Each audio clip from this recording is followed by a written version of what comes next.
لو عندك كوبايه من الفاصوليا مسلوقه وكمان صدر من الفرخه، تعالي وانا اقول لك ازاي نعمل وجبه اقتصاديه وهتكون ما شاء الله متكامله، فيها النشويات وفيها البروتين وفيها الخضار، وجبه كامله ومتكامله. يلا زرعي نخله في الجنه معايا، سبحان الله وبحمده سبحان الله العظيم. ويلا ندخل الفيديو ونسمي الله ونشوف الوصفه بتاعتنا هنعملها ازاي. هنسمي الله ونصلي على الرسول ونبدأ الوصفة يا حبايب قلبي يا صحبة الجنة. هنركن كوباية الفاصوليا وتعالي مع بعض بقى نقطع صدر الفرخة اللي طبعا غسلناه كويس جدا ونضفناه وغسلناه بشوية من الملح وشوية من الليمون، وما شاء الله بقت ريحته زي الفل. هبتدي اقطعه كده مكعبات صغيرة. فطبعا هنقسم صدر الفرخة، وانا طبعا زي ما انتم متعودين معايا انا بصراحة المقص بينجز معايا كتير جدا اكتر من السكينة، فان شاء الله هبتدي بالمقص كده واحدة واحدة اقطعها مكعبات صغيرة ونشوف مع بعض احنا هنعمل وصفه جميله جدا جدا. استني بس معايا في الفيديو كام دقيقه كده وانت هتشوفي وصفه ما شاء الله تبارك الله حلوه جدا جدا، وطعمها كان حلو قوي وعجبت الولاد قوي. ان شاء الله باذن الله هتدعي لي كده باذن الله على الوصفه الحلوه دي. يلا لو كنت وصلت لحد هنا حطي لي لايك يا قمرايه، ولو موجوده جديده معايا يلا انزلي قولي لي انت بتتابعيني منين، ويا ريت تشتركي في القناه علشان اي ما انزل اي فيديو جديد يوصل لك ان شاء الله. ويلا بينا نكمل تقطيع مع بعض. اللهم صل صلاة كاملة وسلم سلاما تاما على نبي تنحل به العقد وتنفرج به الكرب وتقضى به الحوائج وتنال به الرغائب وحسن الخواتيم ويستسقى الغمام بوجهه الكريم وعلى آله. يا رب، أشهد أنك الرحيم لم تفعل شيئا في الخلق لتؤذيهم، ولم تحملهم فوق طاقتهم لتشقيهم، ولا ينقص من سلطانك من عصاك، ولا يزيد في ملكك من بالطاعة أتاك، ولا يرد أمرك من سخط قضاءك. يا رب، نسألك بقدرتك التي حفظت بها يونس في بطن الحوت، ورحمتك التي شفيت بها أيوب قبل أن يموت، ألا تبق لنا هما ولا حزنا ولا ضيقا ولا سقما إلا فرجته، وإن أصبحنا بخوف فلا تمسنا إلا وقد أمنتنا، وإن بتنا على ضيق فلا توقظنا إلا وقد فرجت عنا، وإن كنا بحاجة فلا تكلنا إلى سواك، وأن تحفظنا لمن يحبنا وتحفظ لنا أحبتنا.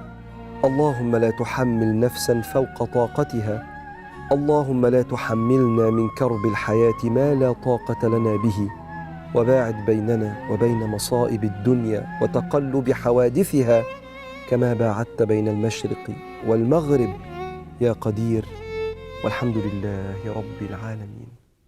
والحمد لله دائما وابدا، والحمد لله حتى يبلغ الحمد منتهى. هنكمل بقيه التقطيع. هنقطع البصل برضو شرايح رفيعه رفيعه، كل الخضار اللي عندنا هنقطعه شرايح رفيعه رفيعه كده زي ما انتم شايفين. وما شاء الله تبارك الله كل ما تحطي كميه خضار حلوه في الاكله بتاعتك كل ما تديها قيمه غذائيه عاليه جدا جدا. وطبعا معانا صدر الفرخه عباره عن بروتين، ومعانا الفاصوليا عباره عن نشويات، يعني ما شاء الله وجبتنا كامله ومتكامله، وفي نفس الوقت وجبه اقتصاديه مليون في المية. ربنا يا رب يجمعني وإياكم في الفردوس الأعلى يا بنات، اللهم آمين يا رب العالمين. فرحانة جدا بكل إخواتي الحلوين اللي بيدخلوا يقولوا كلام في القناة يجبر الخاطر، ربنا يجبر خاطركم ويرضيكم ويرضيكم زي ما بترضوني، واللي بتكتب تعليق سلبي ربنا يصلح حالي وحالك ويجزاكي خير. وهقول لك دايما ان الكلمة الطيبة صدقة. اللي دايما بيقولوا ان انت بتتكلمي كتير وانك بتتكلمي يا رغاية مش عارفة ايه الكلام اللي سبحان الله سبحان الله، الكلمة الطيبة صدقة. وسبحان الله ليه ان احنا دايما نجرح نفسنا ونجرح اللي حوالينا بكلام. سبحان الله، شفت الفيديو عجبتك الوصفة، عندك تعليق حلو، عندك كلمة طيبة قوليها واكتبيها وخدي اجر عبادة جبر الخواطر. كلمة الفيديو مش عاجبك او الفيديو الوصفة مش عاجباكي او طريقة كلامي مش عاجباكي، انت مش مجبرة ابدا ابدا انك تكملي الفيديو يا حبيبة قلبي. ايوه انت حبيبة قلبي، لان كلنا لازم نكون متحابين في الله، سواء نعرف بعض او ما نعرفش بعض. يعني سبحان الله يمكن لعل وعسى انت ما تعرفينيش وتقولي لي كلمه طيبه كده ربنا يديك اجرها ان شاء الله، لكن لما تقولي كلمه تجرحني ليه تاخدي ذنب وانت ما تعرفينيش اساسا؟ خلاص اطلعي من الفيديو من غير اي حاجه ومش مضطره انك تكمليه. مش مضطرة انك تكمليه، ولا مضطرة كمان ان انت تقولي كلمة حلوة، لكن يعني ولتقل خيرا او لتصمت. سبحان الله سبحان الله.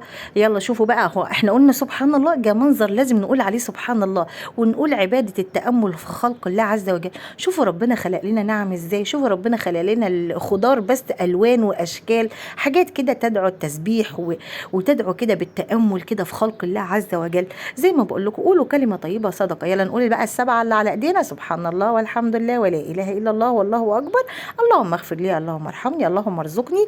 دي ما شاء الله تبارك الله لو واظبنا عليها جميلة جدا جدا يا بنات. وطبعا الاستجابة فيها ان شاء الله مؤكدة، الرسول صلى الله عليه وسلم وصانا بيها. تاني هنا قول لنا ايه هم السبعة اللي على ايدينا. الاربعة اللي هم الباقيات الصالحات: سبحان الله والحمد لله ولا اله الا الله والله اكبر. ونرجع نقول ثلاثة كمان: اللهم اغفر لي، اللهم ارحمني، اللهم ارزقني. ما شاء الله، طب فضلهم كبير جدا جدا جدا. فاحنا قلنا بقى خلاص مش هنرجع للموضوع التاني ده. ربنا يصلح حالي وحال اي حد بيكتب تعليق سلبي، ربنا يصلح حالي وحالك يا رب ان شاء الله. وربنا يعافيكم من ان انتوا تجرحوا الناس، ويعني سبحان الله تكسروا قلب حد. الله المستعان الله المستعان. عملت ايه يا هنا؟ نزلت بشويه زيت، سخنتهم كويس جدا، ونزلت بشويه القطع بتاعه الصدور. عندك صدور اكتر من كده حطي عادي، انا مش بجبرك انك تحطي حاجه قليله، على حسب عدد افراد اسرتك وعلى حسب ربنا ما ميسر لك ان شاء الله. يلا اديها صدمه كده بالظبط، وبعدين انزلي بشويه من الصويا صوص. وبعدين اول حاجه هننزل بيها البصل علشان ندبله كده، شويه من الفلفل الاسود، وبعد كده هنحط شويه من البابريكا. هنبهر بقى الوصفه بتاعتنا ونخليها قمر القمر.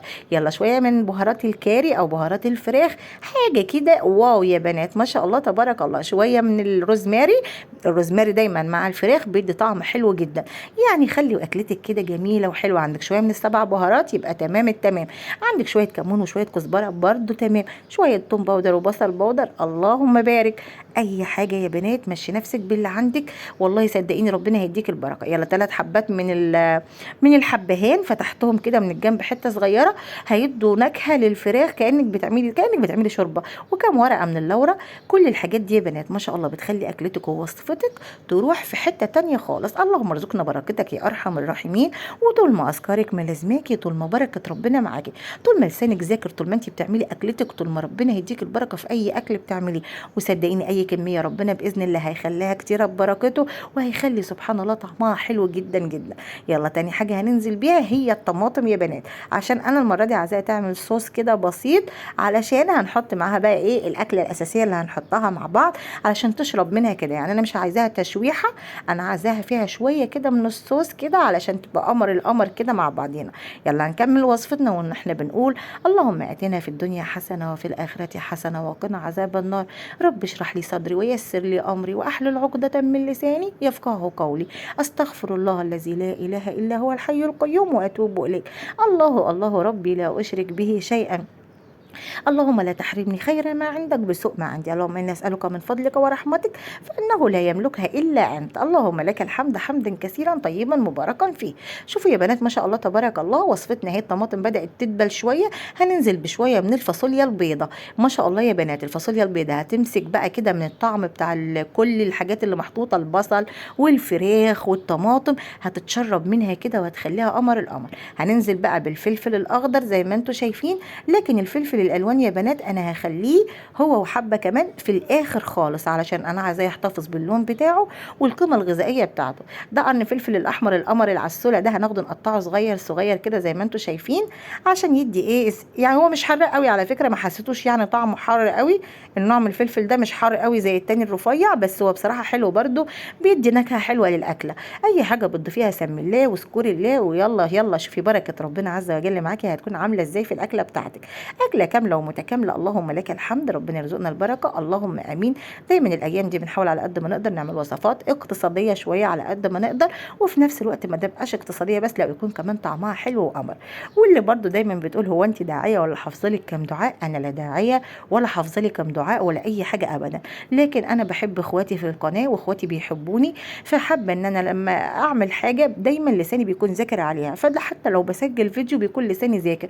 ذكر فانما الذكرى تنفع المؤمنين. فاهمني؟ فانا بذكر اخواتي وبذكر نفسي قبلهم بالادعيه واحنا شغالين كده. ودايما اهو حطيت بقى اخر حاجه الفلفل الالوان زي ما انتم شايفين، هيفضل لونه ما شاء الله تبارك الله يا بنات حلو كده في الاخر، مش هيدبل بقى ولونه يروح، لا شوفوا ما شاء الله اللهم بارك، الصينيه عباره عن الوان، حاجه تفتح النفس كده وحاجه قمر القمر. وكان طعمها اللهم بارك يا بنات جميل جدا جدا جدا، كان طعمها زي السكر وزي العسل، الولاد ماتوا فيها. يلا بقى نعمل ايه؟ نعمل شويه رز ابيض كده جنبها، حاجه يعني اللهم بارك حاجه جميله جدا، شويه رز ابيض. ونشوفي هنقدمها ازاي وهنظبطها ازاي، خليكي معايا بس. ولو كنت وصلت لحد هنا فين اللايك بقى؟ بالله عليكي ما تبخليش عليا باللايك القمر عشان يرفع الفيديو. جزاكم الله خيرا. ولو اول مره تشوفيني وان شاء الله يكون ليا قبول عندك باذن الله من عند الله عز وجل، اضغطي على كلمه اشتراك اللي باللون الاحمر وفعلي زر الجرس على الكل عشان يوصل لك كل الجديد مني يا ست الكل ان شاء الله. وبما ان احنا قلنا عايزين ندعي لينا ولجميع المسلمين، ما تيجي ندعي يا جماعه لينا ولجميع المسلمين الاحياء منهم والميتين. ودايما عندي دعوه مفضله دايما بقولها في كل فيديوهاتي لو في حد متابعني، اللهم بارك في عمر امي هي وجميع امهات المسلمين، وارحم ابويا واغفر له وجميع اموات المسلمين، اللهم اشف مرضانا ومرضى المسلمين وارحم موتانا وموتى المسلمين، اللهم امين.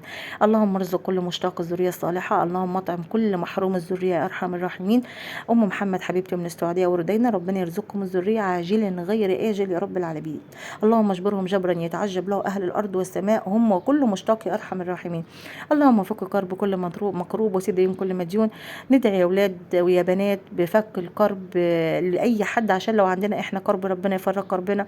الملائكه بتقول لك ولك مثله، كان الله في عون العبد ما دام العبد في عون اخيه. انت ممكن تعيني عبد زيك بدعوه بظهر الغيب وتقولي يا رب اشفيه، يا رب عافيه، يا رب عافي كل مبتلى، فربنا يعافيكي من اي ابتلاء ممكن يصيبك. اللهم لك الحمد حتى ترضى يا ارحم الراحمين. حتى لو الانسان عنده بلاء لازم يحمد ربنا عز وجل، لان ممكن مش ممكن ده اكيد ابتلاءك، ربنا مش بيديكي ابتلاء غير انك تكوني قادره عليه، لا يكلف الله نفسا الا وسعها. فسبحان الله الحمد لله دائما وابدا على اي ابتلاء، ونقول اللهم نسالك العفو والعافيه في الدنيا والاخره. ويلا ادخلي على المتين وشوفي طبق التقديم القمر. وايه رايكم بقى في التقديم؟ ها ما فيش احلى من كده. يلا بقى لايكات لايكات. استودعكم الله.